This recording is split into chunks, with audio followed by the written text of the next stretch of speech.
नमस्कार, जय हिंद, जय Bharat and welcome to Def Talks. This is Aadi Achint. Modi साहब एंड ट्रम्प का एक फोन कॉल हुआ। उसके बाद ट्रम्प को अलाउ किया गया कि भाई लिख ले, चल पहला ट्वीट लिख ले। तो उसने ट्वीट लिखा। उसके बाद 5-7 मिनट के बाद मोदी जी का ट्वीट आया। Seem like a complete game play. Russian oil बंद कर रहे हैं, ये कर रहे हैं, वो कर रहे हैं, बहुत सारी चीजें बात करी उसने। लेकिन बॉटम लाइन ये है भाई साहब, ईयू एफटीए से बहुत जोर से दर्द हुआ है एंड निशाना एकदम सही जगह पे जाके लगा है। This has been you know a very very good affair. And as a matter of fact, यहाँ पर before I give it to Pasikit bhai, hand it over hands down to Piyush Goyal साहब, because at the end of it he's the man on the ground facing the brunt. ठीक है, hands down negotiation हो तो ऐसी हो। खैर अभी जो डील है क्या नहीं है उसके बारे में डिटेल्स पता नहीं है। Nothing is out. मैं आपको सबको ट्वीट दिखाता हूँ और अभी सिर्फ एनालिसिस चलेगी। Of course we will talk about various different issues. Pathik भाई नमस्कार। Sorry. Namaskar, Adi bhai. See, it's an important event that happened yesterday. It's historic. अब ट्रम्प के इतना बड़ा ट्वीट कौन पढ़ेगा? आप थोड़ा पढ़ दो। अरे वही है, वो देखो जी। हाँ, वो ठीक है। ये वो मैं रशिया से वॉर रुकवाना है, रशिया का तेल बंद करेगा भारत, बंद करेगा है एकदम। agreed to stop buying Russian oil and buy much more oil from United States and potentially Venezuela। इसके अंदर बहुत बड़ा खेल है और ये खेल मैं पहले दिन जब वेनेजुएला से गड़बड़ हुई थी मैंने तभी बोला था कि साहब आपको वेनेजुएला से तेल देगा वो। ठीक है, बोलेगा साहब आपको रशिया से कितना मिल रहा है, 40 का मिल रहा है, मैं 38 का देता हूँ, ले लो यहाँ से। बिकॉज दुनिया में वो तेल चाहिए। द तेल नीड्स टू बी रिवाउंड। रशिया से आप लेते रहो बट यार यहाँ से लो, थोड़ा सा मेरी हेल्प करो इधर पे। बिकॉज अगर मेरे को ईरान बंद करना है तो I need to have balancing. मैं कर नहीं पा रहा रिफाइन, आप करो। Sort of a game which is happened and पूरा आपका जो आ गया है भैया, इट इज कम टू 18%। कहता है in addition over $500 billion of US energy, technology, agriculture, coal and many other products will be bought. ठीक है, क्या क्या खरीदेंगे, मतलब इसके अंदर डिफेंस का नाम तो लिया नहीं, F-35 तो है नहीं। इसके बाद मोदी जी का है wonderful to speak, reduce tariff 18%, when two large economies, ये वो, global peace and look forward to working, no Russian oil, no nothing।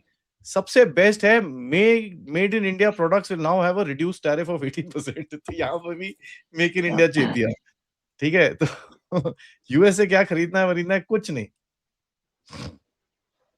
तो पहली चीज तो ये है कि देखिए, वो कम से कम 10-11 महीने से जो चैलेंजेस था और जिस तरह से 50% टैरिफ और वो सब किया, उसके बावजूद जिस तरह से government of India under the prime minister leadership जिस तरह से उस चीज को झेला, remained very resilient, remained very nuanced, very patient.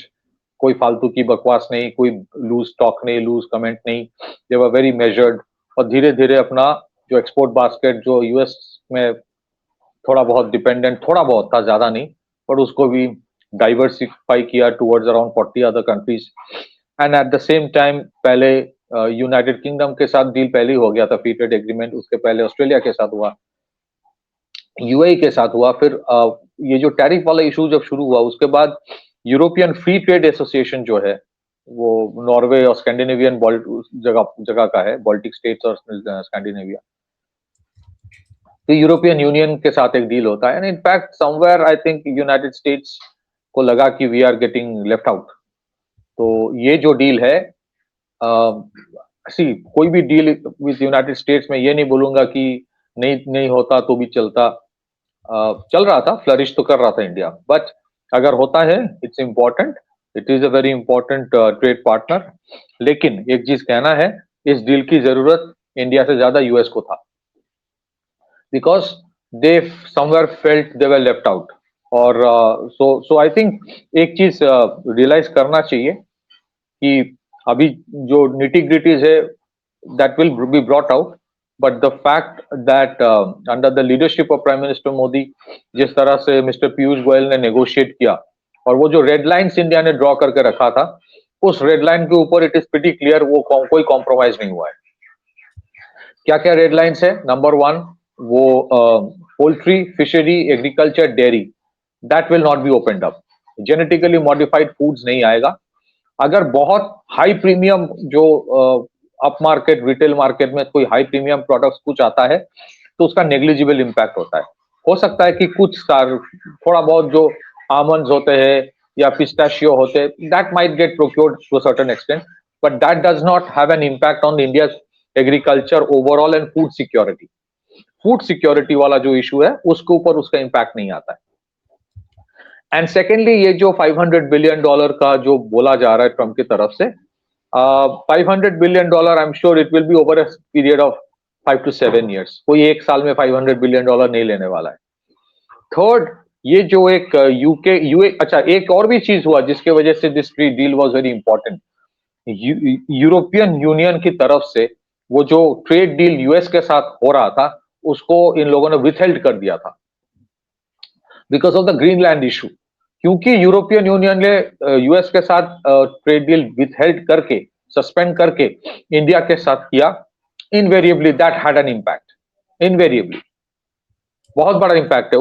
उनका जो ओवरऑल कमिटमेंट था was $1.5 trillion investments and procurement of energy from United states. उसको बंद कर दिया यूरोपियन यूनियन ने। अभी भी वो सस्पेंडेड है शायद। तो ये जो $500 बिलियन बोला जा रहा है, it will be over spread over a period of 5 to 7 years। कुछ कुछ चीजें तो हम खरीदते ही है, थोड़ा बहुत तेल भी खरीद लेंगे। बट ओवरऑल अगर आप और भी देखें, रशिया के साथ जो इंडिया का स्ट्रेटेजिक रिलेशनशिप है और इंडिया का जो स्ट्रेटेजिक ऑटोनॉमी है उसके ऊपर कोई कॉम्प्रोमाइज नहीं। हाँ, रशिया से जो प्रोक्योरमेंट हो रहा था that has gone down a little bit. अभी तो around 1 million barrel per day है, प्लस माइनस वो होता रहता है, that is not a big issue. But हो सकता है इसके बाद इंडिया के साथ सुखा 57 का भी डील होगा। इतने बहुत सारे मिसाइल डील स्ट्रेटेजिक कोऑपरेशन के साथ साथ there is a reset happening within Russia because the companies जो इनकी sanction हुई हैं, they've opened subsidiary companies. January का break था, February के orders are already there. And by the way, let me just say this, Reuters ने already report कर दिया है कि भैया India has said, yeah, we will need some time to do this. अब वो some time ये वो नहीं, देखो एक चीज है कि see, India has been very patient। कोई desperation नहीं दिखाया इंडिया ने। I would again say this deal is very important, but कोई इंडिया ने desperation नहीं दिखाया। Secondly, why this deal is also very important, मैं उस दिन भी बोल रहा था, ये जो बजट आया इस बार, it is a very visionary budget जो ज्यादातर लोग समझ नहीं पाए। विशनरी इसलिए है, आपने जिस तरह का इम्पेटस दिया है on semiconductor manufacturing, on critical minerals corridor manufacturing, उसका प्रोडक्शन होगा, क्रिटिकल मिनरल्स का डेवलपमेंट होगा, आर्टिफिशियल इंटेलिजेंस के ऊपर जिस तरह से आपने इम्पेटस दिया है, डेटा सेंटर्स, फिर ग्लोबल कैपेबिलिटी सेंटर्स, उसके ऊपर जिस तरह से इम्पेटस दिया गया है। आपने बोला है कि फॉरेन कंपनीज अगर यहाँ डेटा सेंटर बनाए till 2047 there is a tax break. ये सारे अमेरिकन कंपनीज भाग भाग के आएगा यहाँ पे। Already there are 1800 GCC in India. In the last 1 year, Adi bhai, every week one global capability center was getting opened up in India. तो जिस तरह से एक इकोसिस्टम मैन्युफैक्चरिंग का इस बजट ने दिशा दिखाई है, if this trade deal had not happened, there would have been a lot of pressure from Wall Street. Pressure in the sense कि अगर आप ट्रेड डील नहीं करेंगे, we will just invest in India, invest ही कर देंगे और invest होगा। सो इसमें ऐसा कोई, मुझे नहीं लगता कि ऐसा होगा कि इंडिया $500-400 बिलियन अमेरिका में इन्वेस्ट करेगा, जो कुछ कुछ लोगों का सजेशंस था, और I think that was being said from the Americans also, वो नहीं होने वाला है। हाँ, हो सकता है मेनी इंडियन कंपनीज जिनका ऑलरेडी सब्सिडियरी वहां पे है, अगर मार्केट्स अलाउ करे, मार्केट्स अगर फिजिबल हो, they will invest in the American market. लेकिन ट्रेड डील के लिए, just for the sake of having a trade deal, I will have to commit investment, वो नहीं होने वाला। इनवेरिएबली इसका कारण एक ही है, because dollar is over valued. आप वहां पर कुछ मैन्युफैक्चर करके ग्लोबली सेल नहीं कर पाओगे। Last but not the least, एक चीज ये याद रखना चाहिए, इसका मतलब है नहीं, ये नहीं है कि मैं आज सुबह एक प्रोग्राम में था, somebody was saying अब तो हम स्ट्रेटेजी एलाइज हो गए। नहीं, we are not allies, we are strategic partner, वहीं तक है। I think India has not forgotten 3-4 things. This deal, I repeat, is going to be very important. Textiles, jewellery, garments, pharmaceuticals, बहुत सारे areas में इसका पॉजिटिव इंपैक्ट होगा. But I think India का जो डाइवर्सिफिकेशन का जो स्ट्रेटेजी है इन टर्म्स ऑफ एक्सपोर्ट, वो रहेगा. इंडिया का जो स्ट्रेटेजी है कि डीपन द इंडियन मार्केट, वो रहेगा. एंड इंडिया का जो स्ट्रेटेजिक इकोनॉमी है, फॉरेन पॉलिसी है, उसमें कोई बदलाव नहीं आने वाला है. इंडिया की तरफ से उसमें कोई बदलाव नहीं आने वाला है. अगर इंडिया अभी भी चाहता है मल्टीलैटरल इंस्टीट्यूशंस में रिफॉर्म हो, वो अभी भी चाहेगा. इसका मतलब ये नहीं कि आत्मनिर्भरता इंडिया छोड़ रहा है. इसका मतलब ये भी नहीं है कि कल F-35 लिया जाएगा. Because we know again the red lines. अगर आप उस इकोसिस्टम में पड़ गए, then you are trapped forever. So India Rafale के डील, सुखोई का डील, वो सब करता रहेगा. और सुखोई सुपरजेट 100 अगर आप देखें, that is also going to come. जो ट्रांसपोर्ट, रीजनल ट्रांसपोर्ट एयरक्राफ्ट, हो सकता है इसके साथ बोइंग भी अपना एमआरओ यहां पे करे, प्रोडक्शन करे, असेंबली करे, which is also welcome. But कोई, so one thing is very clear, India के साथ अगर आपको डील करना है, you cannot put the gun on the head and say कि डील करो. वो नहीं होने वाला, एंड नहीं हुआ. So this deal is very separate, very exceptional, very different, जहां पे India did not succumb to the pressures. और धीरे धीरे you would see this pushback is happening. European Union succumb नहीं किया, बोला कि भाई अगर आपको ग्रीनलैंड चाहिए तो कोई ट्रेड डील, बेड डील नहीं होने वाला. यस, इंडिया, मैं फिर से बोल रहा हूं, US is a very important economic partner, उसमें कोई दो राय नहीं है. बट इकोनॉमिक पार्टनरशिप के लिए इसका मतलब ये नहीं है कि हमें स्ट्रेटेजिक ऑटोनॉमी छोड़ना पड़ेगा. यूएस भी हमारे लिए इंपॉर्टेंट है, रशिया भी इंपॉर्टेंट है. एक और चीज आदि भाई, इस डील का मतलब ये भी नहीं है कि यूएस का जो अप्रोच है टुवर्ड साउथ एशिया, जो पाकिस्तान की प्रति उनका लगाव है, जो भी ये लोग बांग्लादेश में कर रहा है, इसका मतलब ये भी नहीं कि सारे कुछ ये लोग छोड़ने वाले हैं. अभी भी वो पाकिस्तान को बेल आउट करता रहेगा, बिकॉज उनको लगता है कि Pakistan is a strategic thing for them. Pakistan कोई उनके जीडीपी में कोई इंपॉर्टेंस नहीं देता, मतलब जीडीपी में कोई इजाफा नहीं करता. That is a reality. But Pakistan game is important for United states for the containment strategy. That is also a reality. That is a reality. So, we should only look at it purely from the lens of a trade deal which India has concluded without compromising on anything.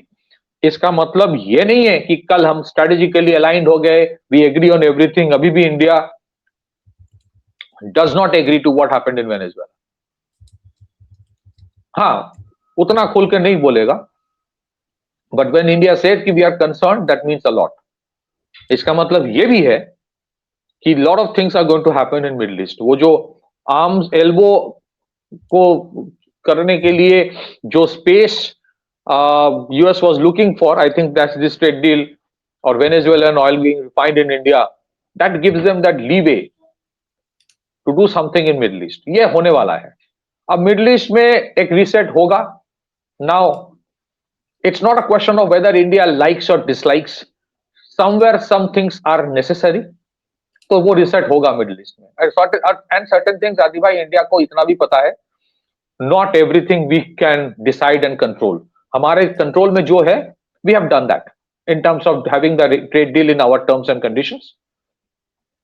And I think there will be a certain kind of messaging that कि south Asia में ये हमारा backyard है, don't do too much. Similarly जो US का backyard है, India will not interfere beyond a point. Statements थोड़ा बहुत कंसर्न है दिया है, उससे ज्यादा कुछ नहीं. Middle East is going to be a very big thing. We have to see India Middle East Europe economic corridor जो है, उसके बारे में क्या होता है. But if that corridor is going to happen tomorrow, फिर उसके लिए तो एक रीसेट मिडिल ईस्ट में जरूरी है. Something is going to happen in middle east. ये ट्रेड डील उसी का इंडिकेशन है. Back to you Adivar. Yeah, that is there. And you know, one major thing is, देखो यार, I'll tell you one thing. You look at where the US is today. ठीक है, isolation is a reality. ऊपर से आप you started dumping dollars, you started dumping all this stuff. आप अपना काम कर रहे हो जिस तरह से आपको करना है. You are a big obstacle as far as BRICS is concerned, a non committed obstacle. ठीक है, तो आपसे वो थोड़ा सा एक्सटेंशन मांग सकता है. Fair enough, you get something, he get something. That's the deal ना. It's a win win. It's not always win only, it's a win win. But यहाँ पर you have to look at it in a very simple way कि साहब, अगर आप देखो आपको चाहिए क्या था. ठीक है, आपको चाहिए थी कि यार I am not going to do whatever you are telling me to do, मेरे को कोई वो नहीं है, दैट्स व्हाट यू गॉट। मैं अपने सेक्टर्स नहीं खोलूंगा, that's what you got. I want my freedom to buy oil. Well, Venezuela जब पहले पहले दिन मैंने बोला था you will be buying Venezuelan oil, क्यों भाई? पहले तो उस दैट गाय ओज यू मनी, $1 बिलियन उसने आपको देना है। $1 बिलियन का तेल बहुत ज्यादा होता है। दूसरा, भाई अंबानी के बिना वेनेजुएलन ऑयल का जो रिफाइनमेंट है वो आप कर ही नहीं सकते।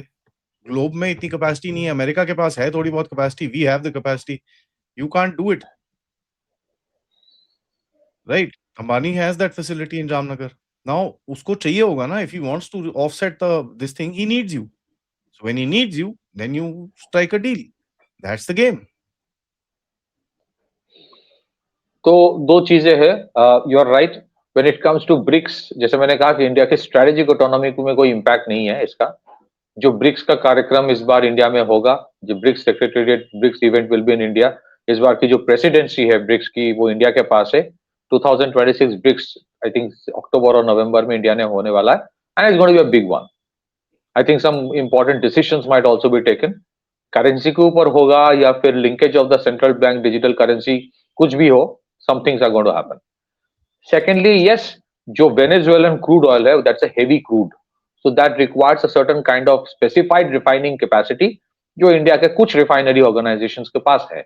थर्ड, ये रियलिटी है कि India is not a major producer of crude oil, but India का जो रिफाइनिंग कैपेसिटी है which is one of the biggest in the world, तो that creates a certain kind of dependence on the crude oil producers. Fourth, as a country जो अभी भी 75 to 80% अपना crude oil import करता है, अगर मुझे वेनेजुएला से बहुत ही कम कीमत में मिले, I will take it. Why the hell not? I may not agree to what is happening Venezuela, I will not agree to that. और वो चीज इंडिया में भी करने की कोशिश की गई, रेजिम चेंज वो वाला, we have dealt with that. We don't agree to what is happening in Venezuela, लेकिन वेनेजुएला के तेल के ऊपर हम कोई एम्बार्गो नहीं लगा रहे। अगर वो मुझे कॉम्पिटिटिव प्राइस में मिले, it helps my economy. But does that mean that we are disowning Russia? Well, that is also not going to happen. Or I think somewhere after trying everything, even America realizes that if India is there in between, as a bridge between Russia and the West, it helps them. अभी देखेंगे Russia की तरफ से भी थोड़ा tone down statements आता है, tone down. Russia के स्टेटमेंट्स अगर अभी देखेंगे, it is more anti-Western Europe rather than anti-US. ठीक है, so somewhere this thing is recalibration तो हो रहा है, but again I want to reiterate, अगर कहीं ना कहीं वॉशिंगटन को ये लगे कि ये जो ट्रेड डील है जिसको हम पिवोट करके we will pitch India to fight the war against China by any all means, that is also not going to happen. That is also not going to happen. India के साथ जो China का relation है वो complex है, India will deal it in its own way. India China से बहुत कुछ इंपोर्ट भी करता है, कुछ कुछ चीजों में रेस्ट्रिक्शंस भी है, एंड इट हेल्प्स। बहुत सारे कंपोनेंट चाइना से आता है which are important for India, और उसमें भी certain amount of Chinese investments को धीरे धीरे अलाउ किया जा रहा है, क्योंकि उससे भी आपका लीवरेज तैयार होता है for China, on China. So to I think there is a realisation in the West, specially in United States, कि देखो इंडिया को, don't try to use India, India will not get use by anybody, क्योंकि हमारी एक 1000 साल की गुलामी की एक इतिहास रह चुका है। We are very very cagey about that. तो हमें किसी की, हमारे लिए 2 रोटी कम खा लेंगे, but freedom is very important. Freedom सिर्फ फिजिकल फ्रीडम नहीं, my freedom to take my own decisions, and we will not get into somebody else's war. That is very clear. So that's why I am saying this deal is very important. अगर आपको, आप हमारे साथ US के बहुत सारे areas of alignment है, अगर अलाइनमेंट नहीं होता, अगर ट्रस्ट नहीं होता, तो 1800 to 1900 जीसीसी इंडिया पे नहीं होता, अगर तो 250 से 300 डेटा सेंटर्स नहीं होता, इतने बड़े तादाद में अमेरिकन इन्वेस्टमेंट्स इंडिया पे नहीं होता। But please look at it from the prism of A trade deal only.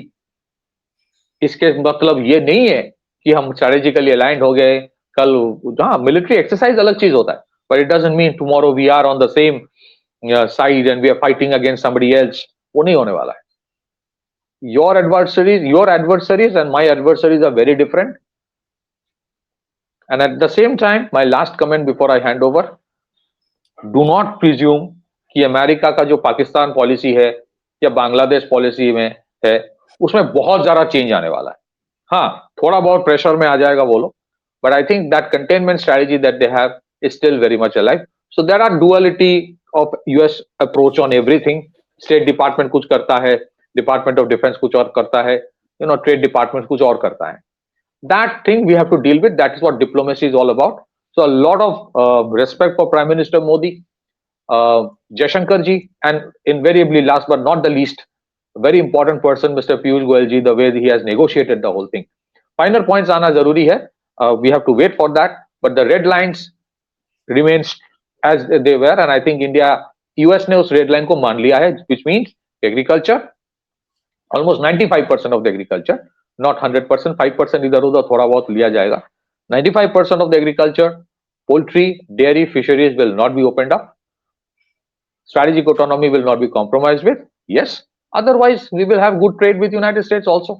Back to you, Adibhai. Yep, and there's no question about it. यहाँ पर आप देखोगे, we will be able to actually get more information, but on the structure of it, it's a good thing.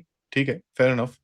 आपका एक बड़ी चीज है कि आपकी इंडस्ट्री ने ऑलरेडी कोप अप करना शुरू कर दिया था with regards to what was happening with the deals, and you've got the FTA with the EU, तो वो भी आगे जाएगा. तो एक क्या होगा, आपकी एक डिमांड रहेगी फॉर एक्सटेंशन ऑफ कैपेसिटी. ठीक है, बिकॉज आपने अगर एक सेक्टर को डाइवर्ट कर दिया है और अभी यूएस की डिमांड आएगी ऊपर से, so you will find that extension of capacity will be needed. And जैसे ही आप एक्सटेंशन ऑफ कैपेसिटी बोलते हो, बल्ले बल्ले, that is good for us. So I think fantastic. And that is why इस बार का जो बजट है मैन्युफैक्चरिंग के ऊपर इतना इम्पेटस दिया गया था. That is the reason. वो जितने सारे टैक्स हॉलीडेज है, जितने सारे एफर्ट दिया जा रहा है एमएसएमई में अपग्रेडेशन के लिए, फॉरेन पर्सन आउटसाइड इंडिया जो है, who are not Indians, OCI अलग होता है, they are also now allowed to invest in the Indian market. देखो थोड़ा बहुत अभी एक्चुअली क्या होता है ना, lot of people do react every day. थोड़े एफआईआई यहाँ से जाना शुरू किया तो लोग अरे अरे अरे क्या हो गया. एफआईआई जाने कुछ नहीं होगा. And let me also say tell you, ये जो इंडिया का रूपी का डिवैल्यूएशन है, जिसके लेके बहुत बड़े बड़े एक्सपर्ट्स बहुत कुछ बोला, that devaluation was very necessary to offset that 50% tariff का इम्पैक्ट. तो आप, मुझे लगता है कि कहीं ना कहीं that thing will remain as it is. वो कंट्रोल्ड है, वो लेट लूज नहीं है. एंड आई थिंक इंडिया का जो डाइवर्सिफिकेशन अप्रोच है, उसमें भी बहुत ज्यादा चेंज नहीं आएगा. It's a lesson. Do not depend too much on one market. Keep on diversifying while focusing equally on the existing markets. Back to you, Adibhai. That's true. Thank you so much, Patikit bhai, for that. And सबसे request है, video को like करिए, subscribe करिए, and share this with your friends, families, and whoever you think will benefit out of this. If you do want to support the channel, check out this description. Join our group so that you get notified, क्योंकि notification नहीं जा रहे हैं. नमस्कार, जय हिंद, जय भारत.